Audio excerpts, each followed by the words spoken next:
دوستو ہم free lancer کو سب سے زیادہ تو مسئلہ یہی آتا ہے کہ کس پروجیکٹ پہ بڈ کریں اور کس پروجیکٹ پہ بڈ نہ کریں، کون سا پروجیکٹ سلیکٹ کریں.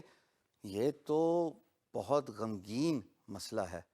غمگین اس لیے ہے کہ اگر آپ کو یہی نہیں پتا کہ آپ نے کس پروجیکٹ پہ بڈ کرنی ہے تو آپ کو اوارڈ کس نے کرنا ہے.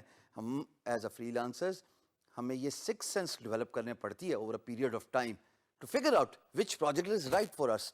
To begin with what project do we need to select. میں کیا طریقہ کار اختیار کرتا ہوں، میں بھی آپ کو اسکرین پہ لے کے جاؤں گا اور اسکرین شیئرنگ سے بتاؤں گا کہ ایک وہ جگاڑ، پاکستانی جگاڑ زندہ آباد، جس کو اختیار کرتے ہوئے میں پچھلے 10 سال سے فری لانسنگ کر رہا ہوں اور ہاں تھوڑا بہت سکسیسفل بھی ہوں. آئیے اسکرین کی طرف. دوستو جیسے آپ دیکھ رہے ہو کہ میں guru.com کی ویب سائٹ پہ ہوں اور میں آپ کو ایک طریقہ کار بتانا چاہتا ہوں کہ میں کیسے پروجیکٹ سلیکشن کرتا ہوں. آپ لوگوں کو اب تک بخوبی اندازہ ہے کہ میں guru.com پہ کام کرتا ہوں. It's one of the world's largest freelance marketplace اور گرافک ڈیزائننگ کا کام میں خود کرتا ہوں. تو میں یہاں پہ سرچ کروں گا گرافک ڈیزائن. میں ڈیزائنر نہیں لکھ رہا، میں گرافکس کا ورڈ یوز نہیں کر رہا، میں صرف لکھ رہا ہوں گرافک ڈیزائن. دیکھیے میں نے اس کو سرچ کا بٹن دبا دیا. تھوڑا سا ذرا ٹائم دیجیے مجھے based on my internet connection. But idea is to show you what exactly I do as a freelancer. Search کرنے کے بعد بائی ڈیفالٹ چونکہ امپلائر کے لیے پورٹل بنایا جاتا ہے تو آپ کو فائنڈ اے گرو کے ٹیب پہ لے کے جایا جاتا ہے. ہم چونکہ ایز اے فری لانسر بات کریں اور یہاں پہ نوٹس کیجئے کہ میں سائن ان بھی نہیں ہوں تو ہمیں کلک کرنا پڑے گا فائنڈ اے جاب پہ اور یہ آٹومیٹکلی ٹریس کرے گا جو میرا سرچ پاپولیٹڈ کی ورڈ تھا which is graphic design in this case. تو دوسرا طریقہ ایک اور بھی ہے جو آپ یہاں سے through different categories skill down کر سکتے ہیں. اب میں نے یہاں پہ پروگرامنگ اینڈ ڈیولپمنٹ پہ کلک کیا تو آپ دیکھیے گا کہ یہاں پہ سارے کے سارے پروگرامنگ سے ریلیٹڈ چیزیں نظر آ رہی ہیں. مثال کے طور پہ if I click on design یہ مجھے ڈفرینٹ قسم کے پروجیکٹس نظر آئیں گے ڈیزائن سے ریلیٹڈ. اچھا جی اب میں ٹپکلی کرتا کیا ہوں، for example there is a project called developers and designers from Sri Lanka یا پھر modern website with admin panel. یہاں پہ جناب وہ ڈیزائن ہی کی بات کر رہا ہے. اگر میں پہلی لائن پڑھوں that is more than enough for me to understand project's requirement کہ client needs a modern well structure design with clean code. ٹھیک ہے جی. تو میں کیا کرتا ہوں کہ اس ون پیج ڈیزائن جو کہ 5 پیجز کی ٹوٹل سائٹ ہے میں اس کو نیو ٹیب پہ اوپن کر دوں گا.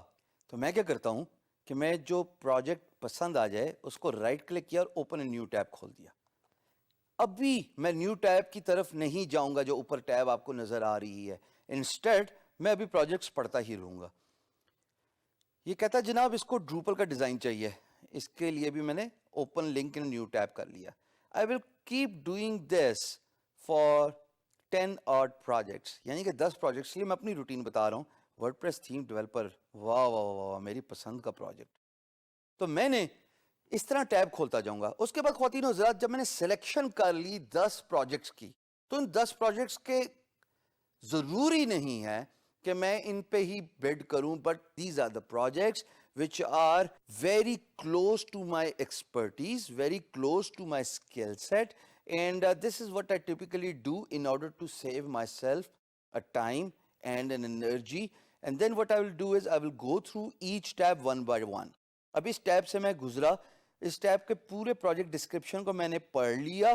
اگر تو مجھے اچھا لگا تو خواتین و حضرات میں آگے قدم اٹھاؤں گا، نہیں تو یہ اوپر کاٹا کا ایک بٹن ہے اس کو دبانے میں 1 سیکنڈ لگتا ہے، یہ میں نے 1 سیکنڈ میں دبا دیا.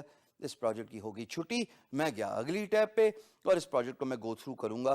By the way I love Drupal, I love designing for the Drupal sites, اور اگر پسند ہے مجھے یہ پروجیکٹ تو میں ضرور اس پہ بڈ کروں گا. اور دوسری بات امپورٹنٹ یہ ہے کہ مجھے پروجیکٹ کے بارے میں انفارمیشن لینا بھی بہت ضروری ہے. دیکھیے خواتین و حضرات اگر آپ میری اسکرین پہ 1 سیکنڈ توجہ سے دیکھیں گے تو ان صاحب کا نام ہے ملک اے. مجھے اے سے کوئی سروکار نہیں، مجھے یہ ضرور پتا ہے کہ ملک یا تو پاکستانی ہوں گے یا انڈیا سے ان کا تعلق ہوگا، اور این ممکن ہے کہ یہ ایکسپیٹ پاکستانی ہو یا این آر آئی ہوں، نان ریزیڈنٹ انڈین، کیونکہ ان کا تعلق یونائٹڈ کنگڈم سے ہے. اب دیکھیے یونائٹڈ کنگڈم کا مطلب ہے کہ ان کے پاس پیسے دینے کے لیے ہیں.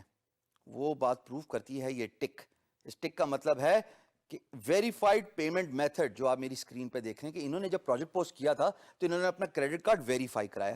دوسری امپورٹنٹ چیز جو میں اس پروجیکٹ پہ یقیناً دیکھوں گا اور میں اس پہ بڈ بھی کروں گا وہ ہے پیڈ 500. اس کا مطلب انہوں نے مجھ سے پہلے کسی ایک فری لانسر کو $500 کا پروجیکٹ اوارڈ کیا ہوا ہے. سو دس gentleman is authentic. He knows the value of hiring a freelancer. He knows the importance of closing a deal because he has paid certain amount of money. خواتین و حضرات, یہ جو میں نے ابھی آپ کو گر بتایا ہے to authenticate an employer, یقین جانیے یہ آپ کو وقت کے ساتھ آئے گا, لیکن سونر دا بیٹر. ابھی آپ کو جو طریقہ بتا دیا ہے ہر فری لانس مارکیٹ پلیس پہ یہی طریقہ ہوتا ہے. چاہے اپ ورک پہ چلے جائیے, چاہے فائور پہ چلے جائیے, چاہے آپ freelancer.com پہ چلے جائیے, چاہے behance.com پہ چلے جائیے, so on so forth. آگے جا کے ہم فری لانس مارکیٹ پلیس کی اقسام کو ڈسکس کریں گے, بٹ طریقہ کار یہی ہے. آپ دیکھیے کہ اس کا تعلق کس ملک سے ہے, آپ دیکھیے امپلائر کا اکاؤنٹ ویریفائڈ ہے کہ نہیں ویریفائڈ, آپ یہ دیکھیے کہ جو پروجیکٹ پوسٹ کیا ہے کیا وہ فیک تو نہیں لگ رہا. when you get used to it you will be able to understand and differentiate between a fake project and an original project. یہ اس طرح کے پروجیکٹ جو ابھی آپ کو میں دکھا رہا تھا یہ وہ پروجیکٹ ہیں جس پہ آپ کا ٹائم اور انرجی لگنی چاہیے, اس پروجیکٹ پہ بڈ کرنی چاہیے.